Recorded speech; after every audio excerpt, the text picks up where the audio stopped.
So good morning, everybody. I see that we are getting some students coming in. Our live events are going to start at 10.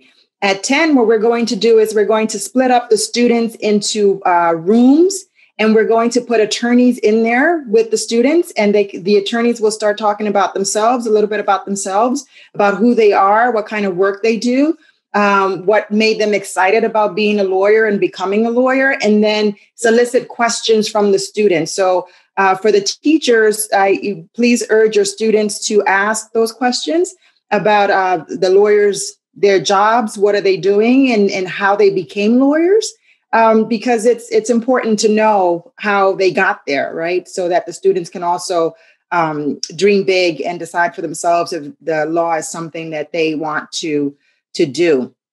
From 10, we're going to have 2 speed mentoring sessions. So we're going to have those rooms for 2 sessions. And then the students are going to stay in the rooms. The attorneys are going to get bumped. So you will see a message that says, in 50 minutes or whatever it is, this room is going to close, but it's not going to close for the students. It's just the attorneys that are going to move into the next room. After those 2 sessions, everybody's going to be put back into the general session, which is where we are now. And that's when Senator Brian Benjamin is going to come on, and he's going to speak to everyone. He's going to give his keynote. He's going to talk a little bit about his background, how he became a politician, and what he's looking forward to next. And then after that, we're going to close the event. The reason why I decided to bring Law Day to IS 229 Roland Patterson School and to PS 274, New American Academy, is I work in a community with very disadvantaged youth. We have a lot of talented students in this building, but they lack self-confidence. They don't feel that they can ascertain certain things because of the environment that they're in or because of their situation. So I have decided that any way possible that I could get the message across that you can ascertain anything once you work hard and you do your diligence, I'm 100% for it. When I met Miss Mirna, it was just like, oh my God, a ray of sunshine.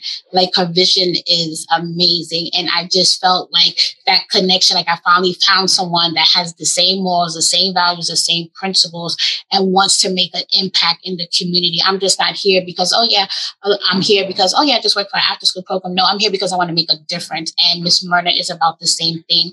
And that's why I love our partnership and where it's going. And I just feel there's so much more that's in the pipeline that I'm excited. Like, I can't wait. I mean, this was amazing. This event was amazing.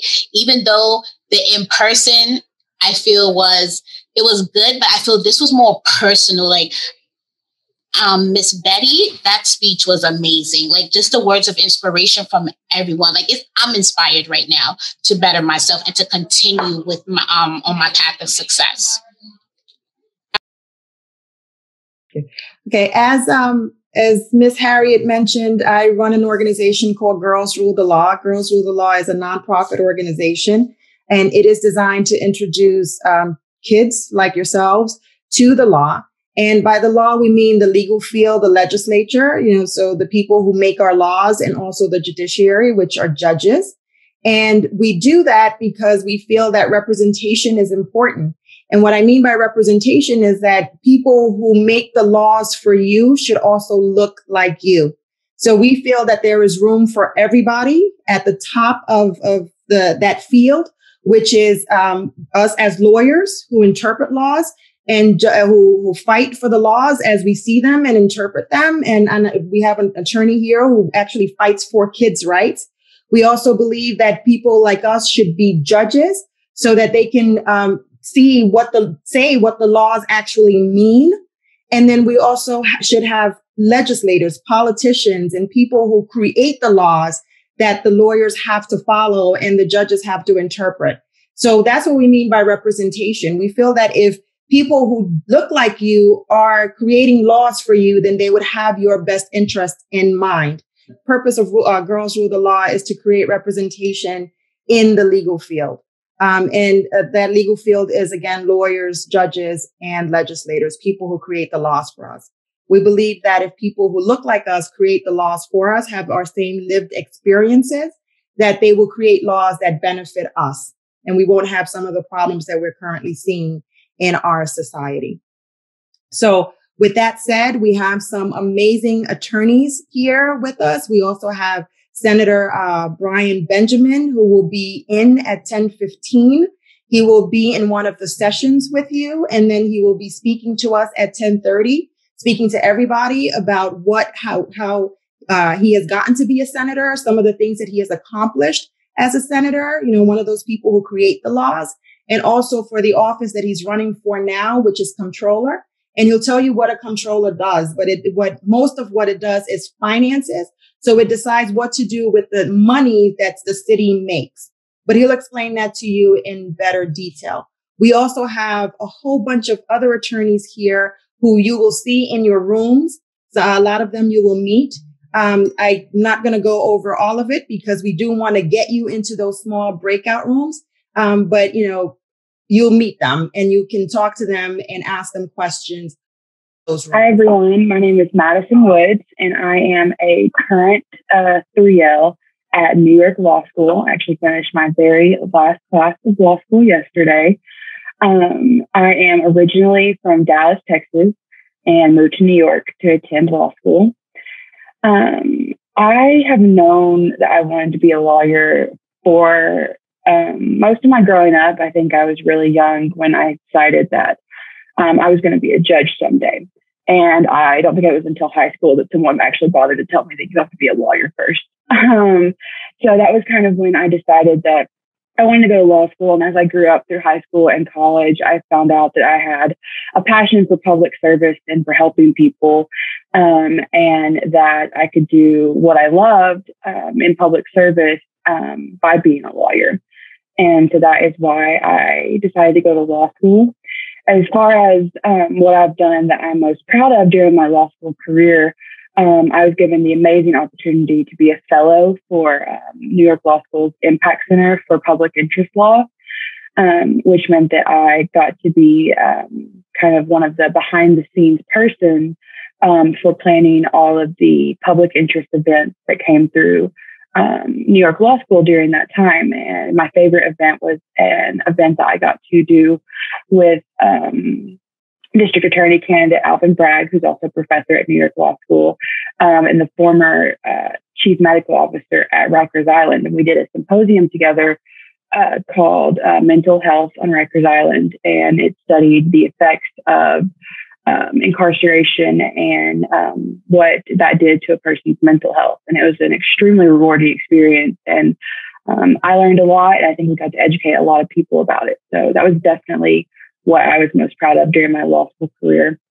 And for my real career that will start after I hopefully pass the bar in July, I'm looking forward to continuing on my path of public service, and also gaining experience in helping people and continuing on that path. Right now, I'm currently externing at the United States Attorney's Office.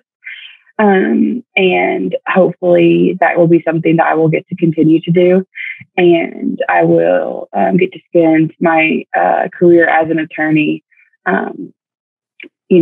serving the people of my community and being able to be a representative for them. Thank you. Hi, my name is Christine Rodriguez. I have my own practice, the law firm of Christine A. Rodriguez, with offices in New York and North Carolina. I'm an employment lawyer. and I provide employment law services to my clients. I think I've always wanted to be a lawyer, and I found out by going to my mom's office when I was a little girl, because she always worked around lawyers and actually helped corral them as an administrator. And a few of them took me under their wing and showed me what they do. And I realized that I love to advocate. I love to problem solve. And from that point on, I knew that going into law was something that I needed to do. I'm originally from New York, New York. And the thing that I'm most proud of, I think, is being able to run my business, my law office, and have that running from about 2007, which is, a good 14 years. And I've been practicing for over 20 years. So I'm really, really proud of that. Although I have to say that that's just one of many things that I'm proud of, because I'm just proud of all of the little things that I get to do in my career and all the people that I get to help every single day. So I like to sort of cherish those little moments. I think the thing that I'm most excited about with my career moving forward is growing my practice for the next generation, making it bigger and more robust so that I can pass it on to that next step of lawyers that are coming. Some of the lawyers that I've mentored, some of the legal staff that I've mentored, and leave it to them so that they can do what I do and give back that way. And I can move on to doing other things like mediating and providing other types of legal services as I grow more mature in my career, and I'm leaving it to the younger generation. Thank you. Hi, everyone. My name is Nihla Sikkander. I'm an attorney, and I work for an organization, a company called, a law firm called Bond, Shonik & King, and it's in upstate New York. I live in upstate New York, and but I'm originally from Sri Lanka. I'm an attorney in Sri Lanka, as well as an attorney in the United States, and I practice in New York State.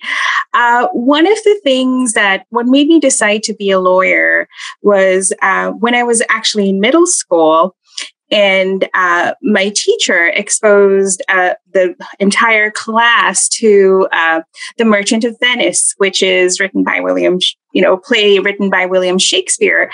And there was this female lawyer who actually advocated and saved this guy from a moneylender. And I was like fascinated about how she kind of worked through some of the nuances of that argument.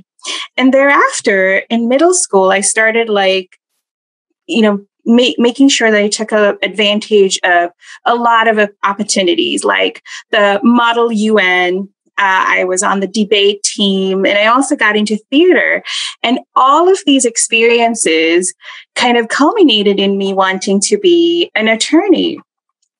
Because I felt like sometimes some of us can't necessarily explain the rules of how something works in a certain way. And I felt like I could be an advocate for others. And I wanted to use my voice to help others. So what I'm most proud of is the many different clients that I've helped and I've worked through and navigated through issues with them and helped them. But I'm also proud of one of the things that I did in law school was I wrote a book for my little kids. I have young kids, and I wrote a book about Kate Stoneman. Kate Stoneman was the first female attorney in New York, and she had a tough time becoming an attorney, but she did it. But I wanted to teach my kids about what an attorney did. So I wrote a book about her, a fictional book, and I got an award for her. I actually won the Kate Stoneman Student Award, and I was very proud of that because I felt like that was one way to make an impact. Other than that, I'm really proud of all of the experiences and opportunities that I've been have been provided for me and I've sought.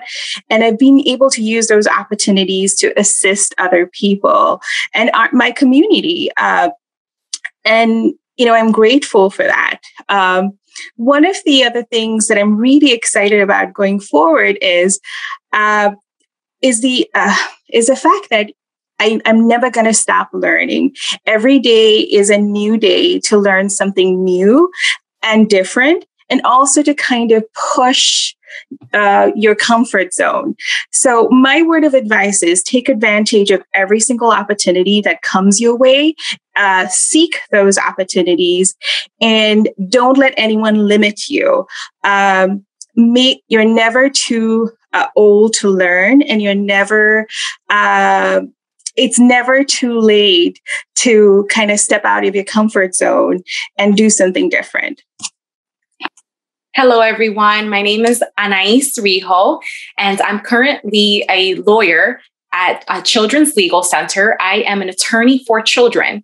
And what that means is that I am the voice for children, for kids, babies up until they're 18 years old in custody cases and abuse and neglect cases in family court. I decided I wanted to be a lawyer when I was in college. But before then, in high school, I had an opportunity to be introduced and join mock trial team. And that was where, in my high school, we competed with other schools and we were pretend lawyers and judges and witnesses. It was the first time that I was able to understand what lawyers did other than what I saw on TV. There were no lawyers in my family. I am the daughter of Dominican immigrants. And so, again, I wasn't exposed to it until high school. Then when I went to college, I went to John Jay College of Criminal Justice. There, I did a pre-law program called the Ronald H. Brown Pre-Law Program. And it was the first time that I was exposed to other lawyers, judges. I had mentors, and I did internships in the legal community. For example, I was able to intern with a judge and also with the Legal Aid Society in New York. I am originally from Harlem, New York, but I practice in Buffalo. And the reason being is that I went to law school in Buffalo, New York. For those that don't know, it's in upstate.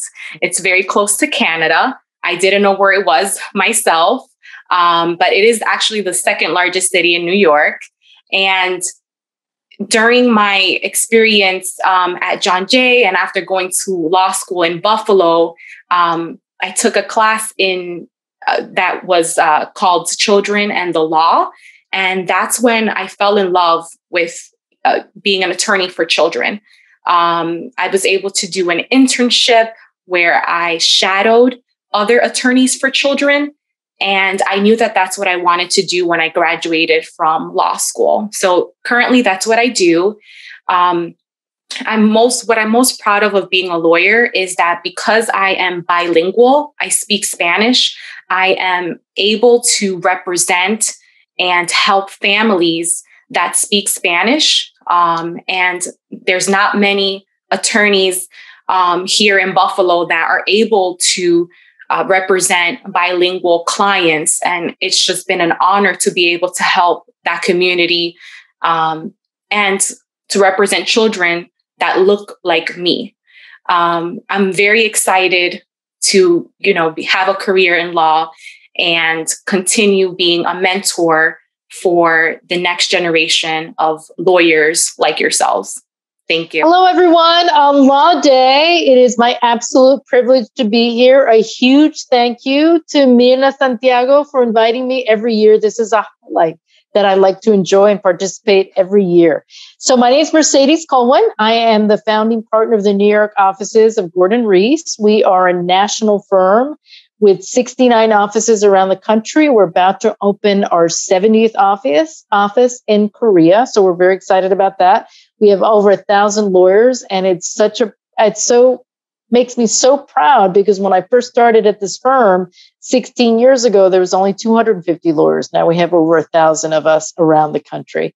So it's so amazing to be here. And I love talking to individuals, to young folks that are thinking of having a career in the law.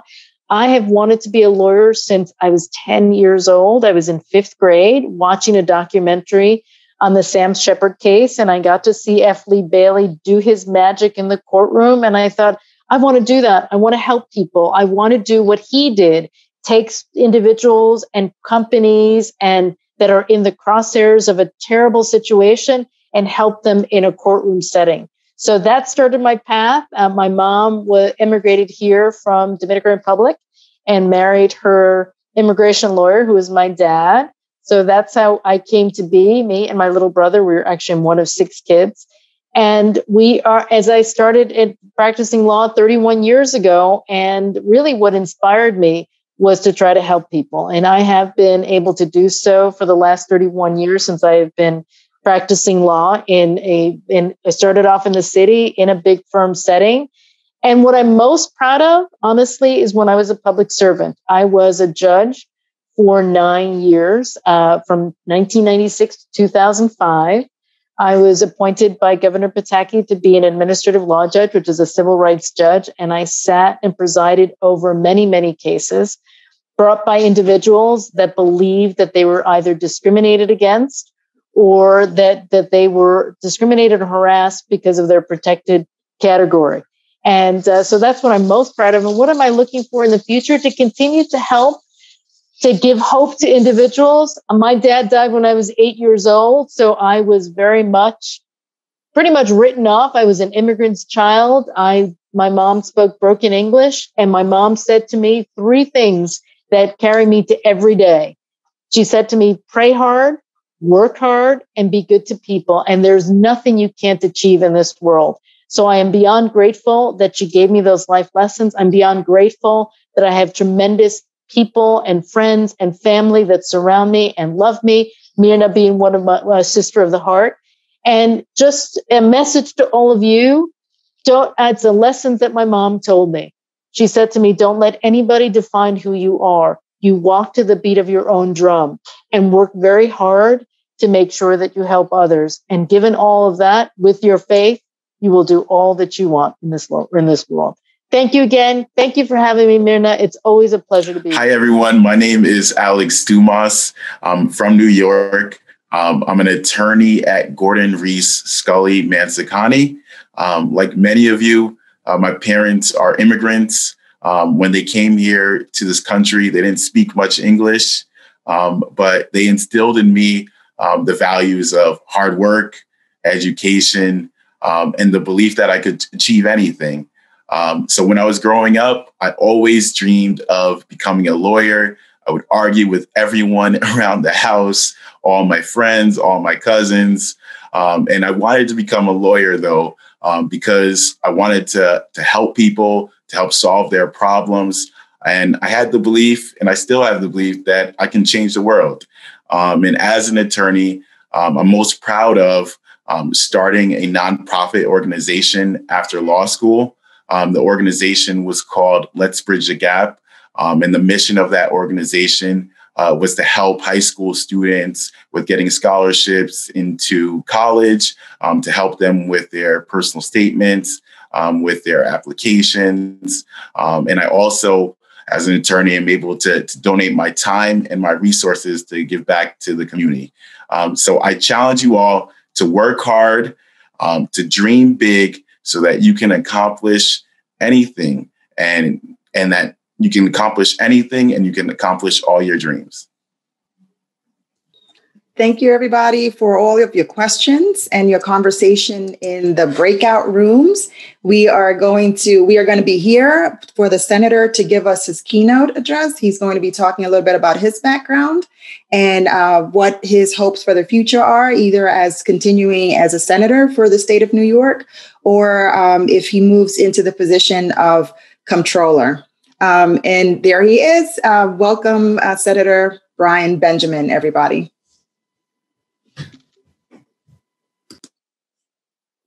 Thank you. Thank you so much, Mirna. This is just phenomenal to be here. I want to start off by saying how important education is and how important civic education is. I've been fighting in the New York State Senate for bills and information to ensure that civics is required for so many of our students, because at the end of the day, no matter what you leave school to do, you are going to have to deal with the world around you. And that is encompassed in what I do every day. So my name is Senator Brian Benjamin. I represent Harlem, East Harlem, and Upper West Side. I was born in the village of Harlem. My parents are immigrants. My mother's from Guyana. My dad's from Jamaica. They both came here with a dream for a better life for themselves and their children. At the age of 2, we moved to Brooklyn. I don't know how many of you are familiar with Starrett City, but grew up in Starrett City. We left there when I was 13. My parents bought a house in Queens Village. So I've been around the city a little bit. And I went to Catholic school from K to 12. And then I attended Brown University, which is a private school in Rhode Island. And then I went to Harvard Business School, where I majored in finance, and then came out of school after that and did some financial management, investment management before building affordable housing in Harlem and New Jersey. And then I became a senator 4 years ago in 2017. And I have been actively representing my district, which is Harlem, East Harlem, and Upper West Side, and fighting on 2 major fronts. One is I've been a big believer that we over-incarcerate. Our mass incarceration system is one that systematically over-incarcerates our communities. And also I've been fighting to make sure that our small businesses, primarily our businesses and communities of color, are getting opportunities for contracts and businesses so that we can have more resources in our communities and we can hire more people in our communities. And that's been a big part of what my last 4 years has been about. And, as I was saying in the breakout room, when I was younger, I first thought I wanted to be a doctor. And then when I got my first sight of blood, I recognized that was not happening. So I ended up thinking about what I was really focused on, interested in. And it just occurred to me that I loved politics. I was always watching Meet the Press, always watching the shows on television, trying to get involved, get engaged. And I don't know why I liked it. I just did. And I was fortunate enough. My parents worked at labor unions, so there would be rallies and events. And I used to love handing out the flyers. And that was not the cool thing that a lot of my friends wanted to do. Most of my friends wanted to be in entertainment. They wanted to be rappers, or they wanted to play sports in a variety of capacities. And I just really loved this. And as I was saying in the breakout room, one of the things I hope a lot of you figure out, or not figure out, pay attention to, is what draws you, like what excites you naturally, not because someone said it, not because you think it's the thing to do. It's what everyone else is doing. It's what the cool people are doing, but it's just that thing that you think about sometimes when you're in bed alone, or you just find yourself gravitating towards. That's probably what you were called to do. That's probably what God put you on this earth to do. And, my hope is that you will have an opportunity to invest in that, and that school will help you bring that out so that you can be the joy and the gift and the talent to this world that you're meant to be. These last 4 years as a senator have been very interesting because, this is something that I was, so interested in doing for so long. And now I'm here and I feel the weight of my job. My job as a senator is to determine the laws for New York State. We decide, what the criminal justice laws are. I carried the bill. I know many of you know the name Eric Garner. I carried the bill, the Eric Garner Anti-Chokehold Act. That was the first bill that's ever been passed in New York State that would give police jail time if they choke a citizen to death. The process of trying to get that bill passed was so intense. It was a lot of negotiations, a lot of, some cases, fighting and screaming. But it's what I am here to do. And I feel that. And so I do that to the best of my ability. And, I just want to say, when I first got to the Senate and I first took that bill on, it was not popular. Most people, even after a lot of people saw the Eric Garner video, this idea of holding police accountable wasn't the same thing that it is now after George Floyd.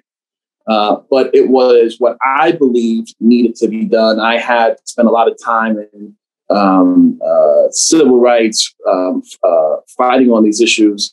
And so for me, it's just part of what I believe. And now the time is caught up with what I believe. And so we're able to now, in this moment, get a lot of things done on this police accountability front. But it's what I'm here to do. And so I just want to make sure, and I know I'm overstressing this because I just don't want to tell you too much, because that's the most important thing that I have for you is find what's in you. And, and a lot of times people around you will say no.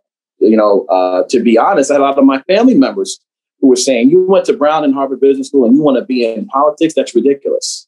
And people were discouraging me from pursuing my dreams. I worked on Wall Street. I was making a lot of money, and leaving that because I just didn't feel it in my spirit to enter public service was a really difficult thing to do. Now, I was helped because at the time, Barack Obama ran for president.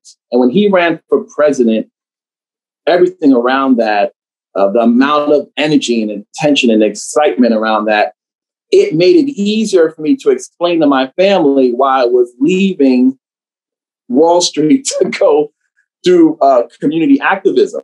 But it's the best thing that ever happened in my life. It was 2007, and I have been happy every day since. And so, and I can tell you, I have a number of friends of mine who are doing extraordinarily well, and they're the most unhappy people I've ever met in my life. Actually, a couple have committed suicide. So it's really serious. Your mental health,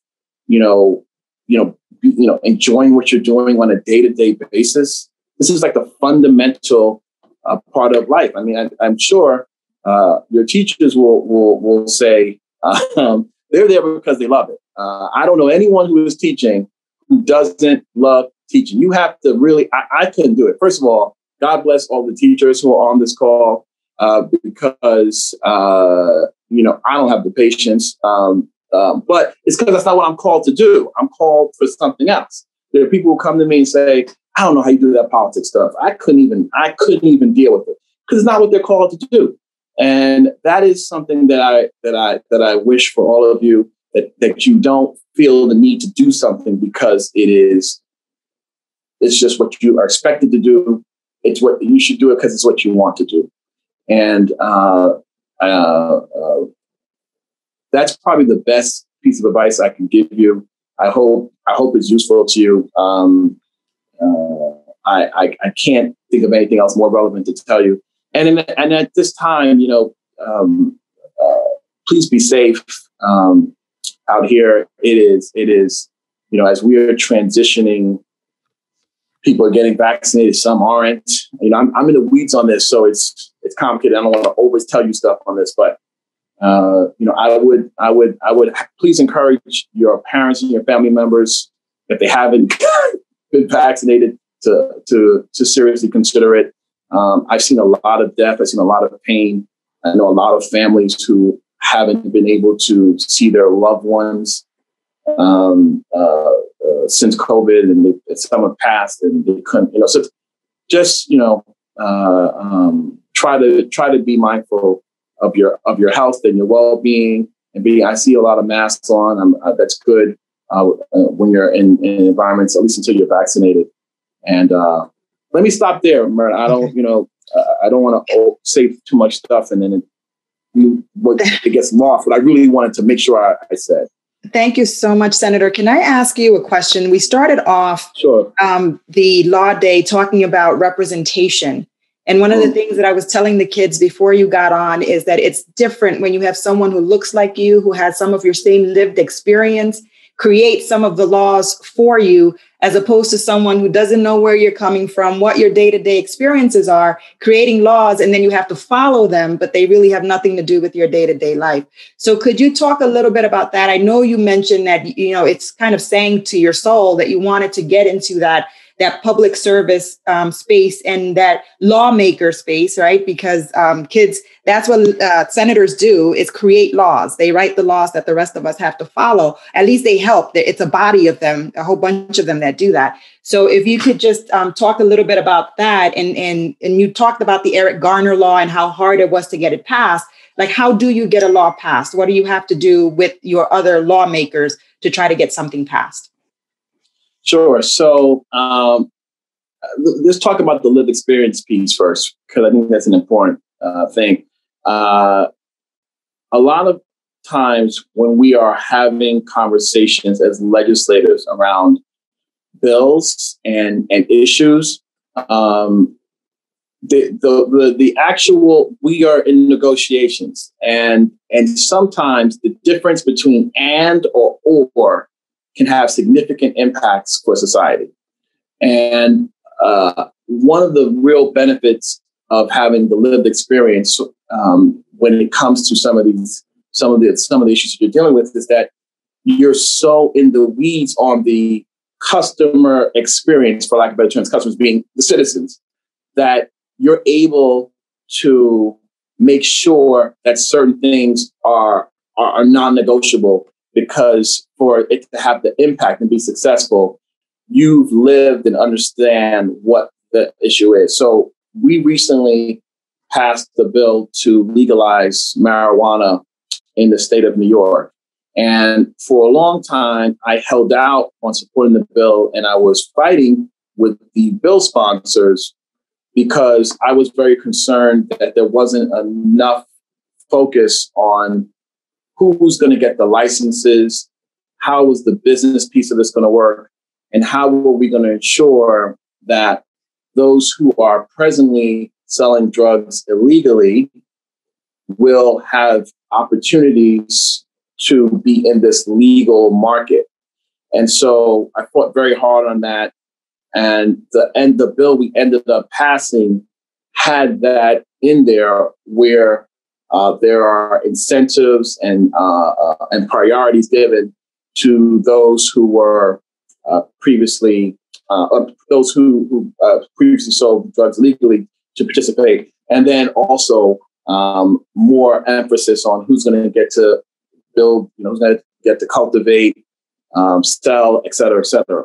So that issue, the issues on criminal justice, the issues on, how we talked about bail reform, a number of important topics around how we live and move, that if you don't live in communities of color, you can't speak credibly to what's going to work and what's not going to work. And a lot of times we create laws, you need to have some of that lived experience to make sure that some of the nuances are caught, because if not, you end up with something that sounded great, it felt great, but it actually can't be executed the way it's supposed to, because the people who are most impacted weren't part of the solution. I'm a big believer of those who are most impacted should be closest to this solution. And so I try to make sure I'm hearing from those voices on any piece of legislation that we're passing on, that I'm working on. Thank you so much, Senator Benjamin. We want to be mindful of your time, and I know we're getting close to the time that we told you we were going to cut off the event. So I want to open the floor up to questions, if anyone has any for Senator Benjamin, whether it's from the panelists or from the children. You can go ahead and unmute.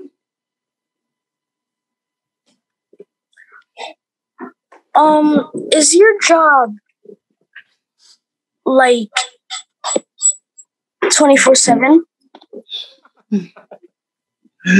That's a wonderful question. The answer to your question is yes. I, and I have a wife and a daughter, so it's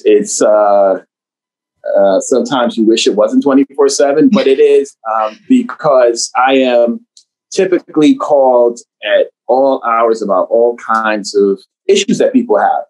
And sometimes, just walking home, I can get stopped in the street about someone has a housing issue, or someone has when the COVID crisis hit, a lot of people were put out of work and they needed unemployment. And so they needed help dealing with the Department of Labor to get that. And so my office and myself, we had to spend a lot of time on that. And so, I'm working a lot. Now, I do still have time for my family. But it's just not the same. Like on the weekends, I'm working a lot. I go to events or meet with people, work on issues.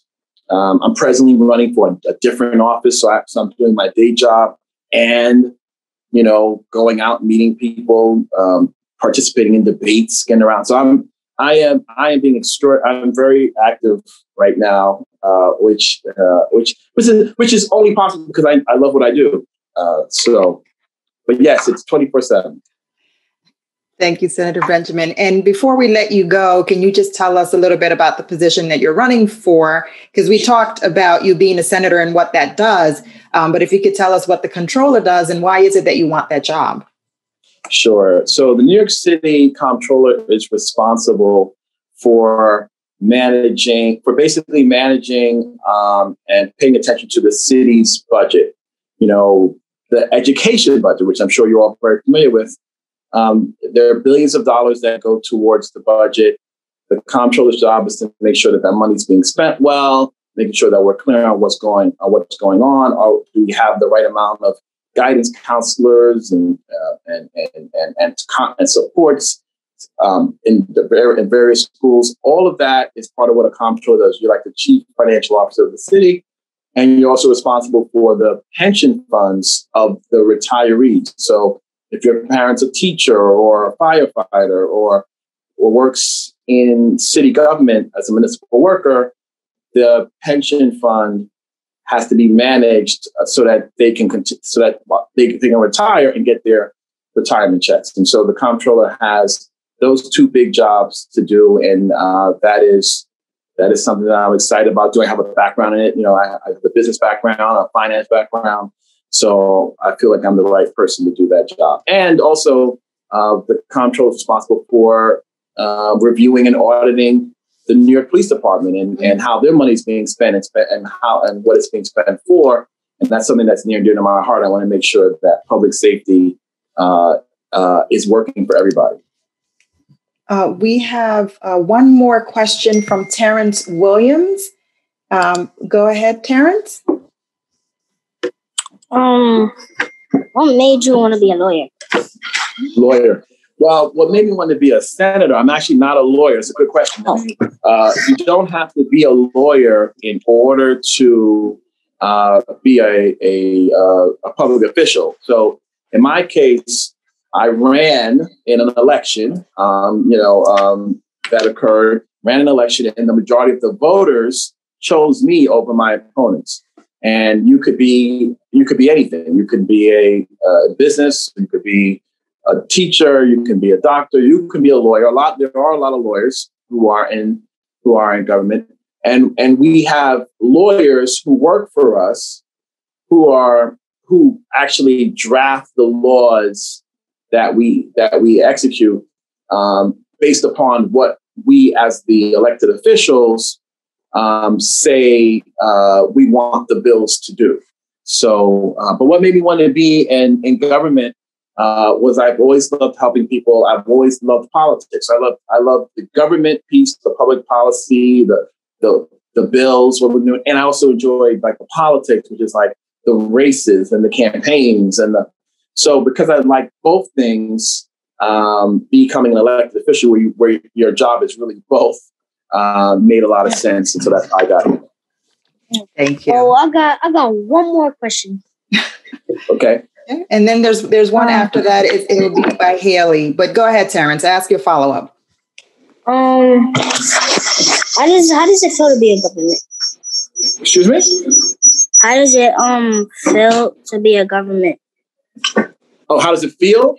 It feels different on different days. Some days it feels great, and some days I wish I was doing something else.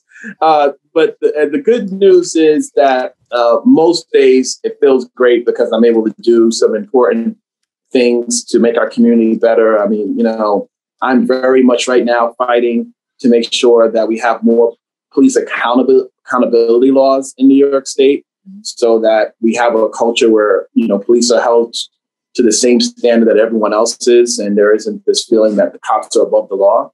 That's a big part of what I'm doing. And it feels great to be making progress on that every day. And there's some days where I'm tired. I'm like, I wish someone would leave me alone. It's, it's both of it. Thank you. Okay, Haley? How does it feel? How does it feel to be I can't hear you. How does it feel to be a lawyer? I'm actually not a lawyer. So just so you know, being an elected official and being elected by the public, you just have to be over the age of 18 and a citizen. And in some cases, you have to have lived in that jurisdiction, in that district for a year, and lived in the state for 5. And for the state elected officials, we have a couple more rules, but you just have to be over 18 and a citizen to run to be an elected official, at least a local one. And I am over 18, and I was fortunate enough to run and win in my election. So you don't have to be a lawyer to be an elected official to draft the laws. We have lawyers who actually do the bill drafting based upon what we want the laws to look like.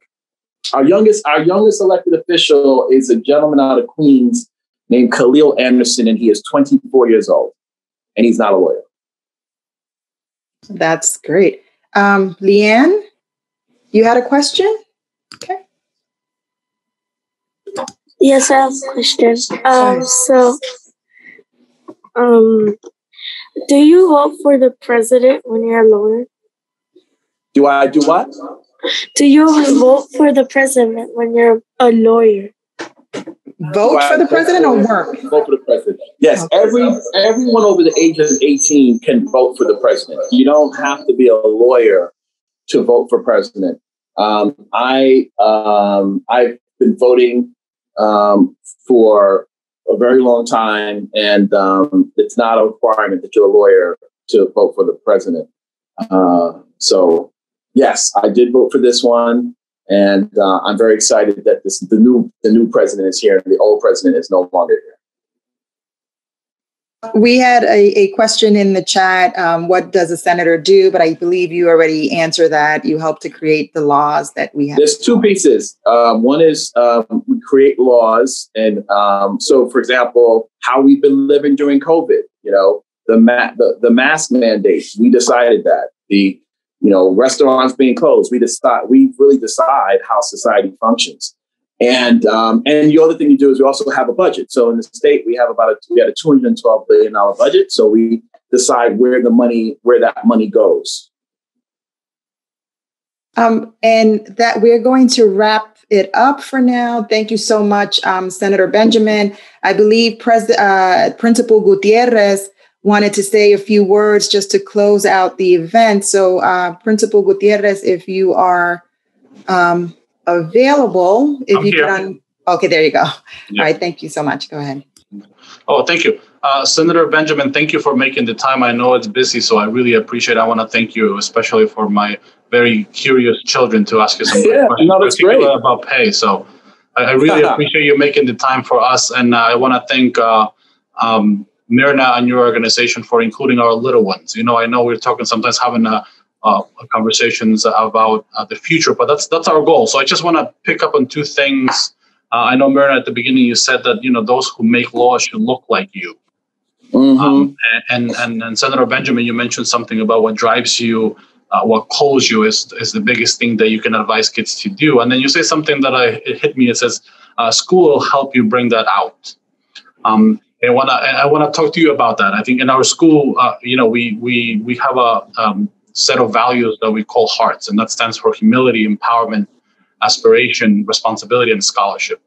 And I want to focus on this piece of aspiration, right? So I think one of the things that I want to say goes to what you said, right? So we want to aspire to be those, to be in charge so that we be the owners of our destiny. And I want to posit an idea there that a school will help bring that out. And the way we do that is an idea that my kids know, and we're thinking about it, that for a lot of times I think we consider success very different of who we are. You see what I'm saying? Like kids in the Bronx. I'm in the Bronx, kids in the Upper Manhattan say success does not look like us. Success is different. Therefore, I need to change who I am. And that's how we will be able to help you kids to be able to be successful, aspire to be those that change the laws, aspire to be a senator, aspire to be a controller, aspire to be a Fox News legal contributor. Thank you, Mercedes, for being here, and all of you. And Mariella, I know I was in your group briefly, so I really appreciate you making the time. But that's the idea that school will help bring success and aspire to be who you are by making sure that success does not have to mean you need to change who you are. Success is you, is feasible, and certainly having a goal like Mirna, like you, Senator Benjamin, as a goal, because that goes back to what you said, right? Those that write the law, those who are in charge should look like us, and that's what we are trying to do. So thank you for your time again, everybody, for giving kids time, and that's a huge help to us, because if kids get the opportunity to see that, then we're on our way. And the next, Senator Benjamin, good luck on your new ventures. Thank you so much. I would say my kids would vote for you, but they're not ready. We will certainly do a mock vote, though. Thank you so much.